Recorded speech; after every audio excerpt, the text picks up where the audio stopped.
নমস্কার, সবাইকে স্বাগত জানাই আমার চ্যানেলে। আজ আরও একটি নতুন রেসিপি নিয়ে চলে এসেছি আপনাদের সাথে শেয়ার করতে। আজ আমি বানাবো কলার মোচার একটা ঘন্ট মুসুরির ডাল দিয়ে। তাই আমি প্রথমেই দেখুন এখানে একটা মোচা নিয়ে নিয়েছি। মোচার ঘন্ট তো সবাই খেয়েছেন এবং সবাই দেখেওছেন বিভিন্ন রকমভাবে কীভাবে বানানো যায়। আজ আমি সেটাই বানাবো, কিন্তু একটু অন্যরকমভাবে। দেখুন, কলার মোচা আমি এখানে ছাড়িয়ে নিচ্ছি। ছাড়ানো খুবই সহজ। এক একটা করে খোসা তুলবেন আর এইভাবে যে মোচার মধ্যে ফুলগুলো আছে সেগুলিকে বের করে নেবেন। আচ্ছা, এটা করার আগে আপনারা পারলে হাতে একটু তেল অবশ্যই লাগিয়ে নেবেন, কারণ কলার মোচার মধ্যে যে কষটা থাকে সেটার মধ্যে যে আঠালো ভাব, সেটা হাতে লেগে কিন্তু অনেক সময় বিরক্ত বোধ হতেই পারে। তাই প্রথমে সামান্য হাতে তেল লাগিয়ে নিলে সেটা আর হয় না।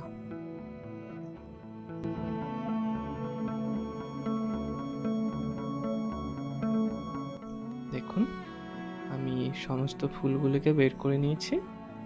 এরপর কিভাবে ফুলগুলোর থেকে ছাড়াতে হয় সেটা আমি দেখিয়ে দিচ্ছি। দেখুন, ফুলের মাঝে একটা শক্ত অংশ থাকবে, একটা সরু ডান্ডার মতো, সেটাকে আপনাদেরকে ছাড়িয়ে নিতে হবে।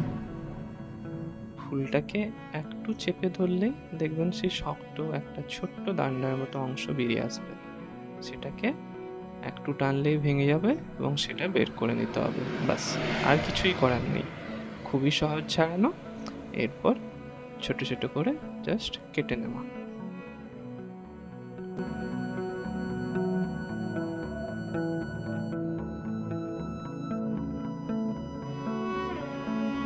এরপর আমি একটা কড়াইয়ে ফুলগুলোকে ছোট ছোট করে কেটে নিয়েছি এবং সামান্য নুন এবং হলুদ দিয়ে আমি 2 থেকে 3 মিনিট শুধু এটাকে গরম জলে একটু ভাপিয়ে নেব। এখানে কিন্তু আমি সেদ্ধ করব না, শুধু যে একটা কষা ভাব থাকে সেটা চলে যাওয়ার জন্য আমি 2 থেকে 3 মিনিট শুধু গরম জলে একটু ফুটিয়ে নেব। এরপর দেখুন, আমি কড়াইয়ে তেল দিয়ে নিচ্ছি। আপনারা যে কোনো তেল ব্যবহার করতে পারেন, সর্ষের তেল বা সাদা তেল।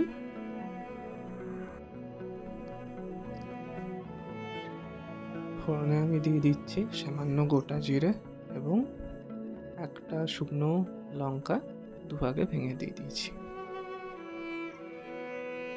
আপনারা ফোড়নে গোটা গরম মশলা এখানে দিতেও পারেন। আমি একটা বড় সাইজের আলু ছোট ছোট একবারে টুকরো করে কেটে নিয়েছিলাম। এরপর আলুটাকে দিয়ে মিডিয়াম ফ্লেমে সামান্য ভেজে নেব।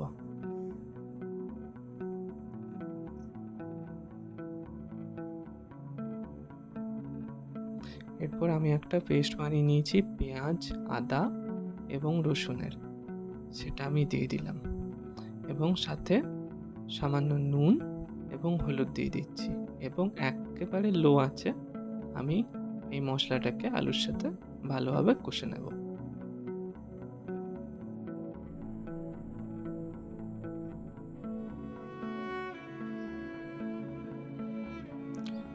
আমি কষিয়ে নিয়েছি আলুর সাথে সমস্ত পেস্টটাকে। এরপর আমি শুকনো কিছু গুঁড়ো মশলা দিয়ে দিচ্ছি, সামান্য জিরে গুঁড়ো এবং আমি যে ভাজা মশলাটা ব্যবহার করে থাকি সেই ভাজা মশলাটা দিয়ে আরেকবার সামান্য কষিয়ে নেব।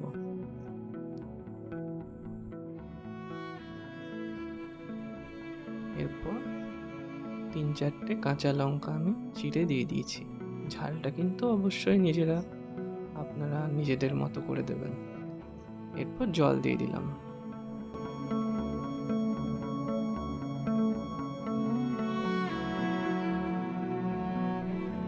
এরপর আমি ভাপিয়ে রাখা মোচাটাকে এটার মধ্যে মিশিয়ে নেব এবং মিশিয়ে বেশিক্ষণ না, 2 থেকে 3 মিনিট একটু ভালোভাবে কষাবো।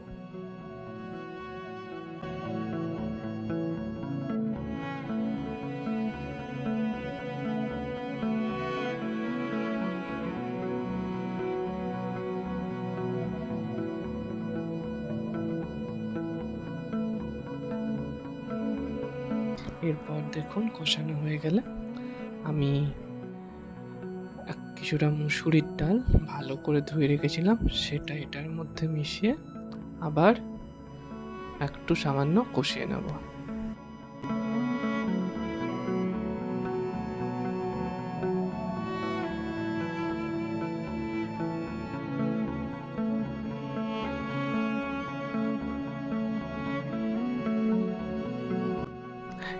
এরপর পরিমাণ মতো আমি জল দিয়ে দিয়েছি। ডাল এবং মোচা একসাথে সেদ্ধ হবে। এর জন্য আমি লো টু মিডিয়াম ফ্লেমে আমি ঢাকা দিয়ে মোটামুটি 15 থেকে 20 মিনিট রাখবো, এবং তাহলেই কিন্তু আমাদের এই রেসিপিটি বেশ ভালোভাবে তৈরি হয়ে যাবে।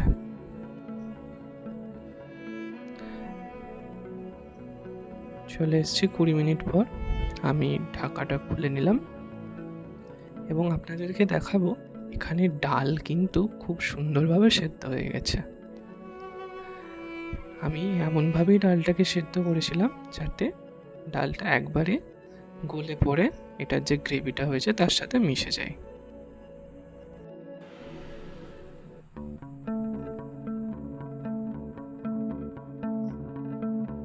দেখুন ডালটা কি সুন্দর এখানে কিন্তু গলে গেছে এবং আলু মোচা সব ভালোভাবে সেদ্ধ হয়ে গেছে। ব্যাস, এরপর সামান্য গরম মশলা দিয়ে আমরা গ্যাস ফ্লেম বন্ধ করে দেব এবং তৈরি আমাদের কাছে আমাদের সবার প্রিয় মোচার ঘন্ট, একটু ছোট্ট টুইস্টের সাথে। তাই আমি এটাকে বলবো মুসুরির ডাল দিয়ে মোচার ঘন্ট। আপনারাও বাড়িতে বানান এবং কেমন লাগলো সেটা অবশ্যই কমেন্ট করে জানান। চলুন তাহলে, ভালো লেগে থাকলে একটা অবশ্যই লাইক, শেয়ার এবং সাবস্ক্রাইব করে দিন।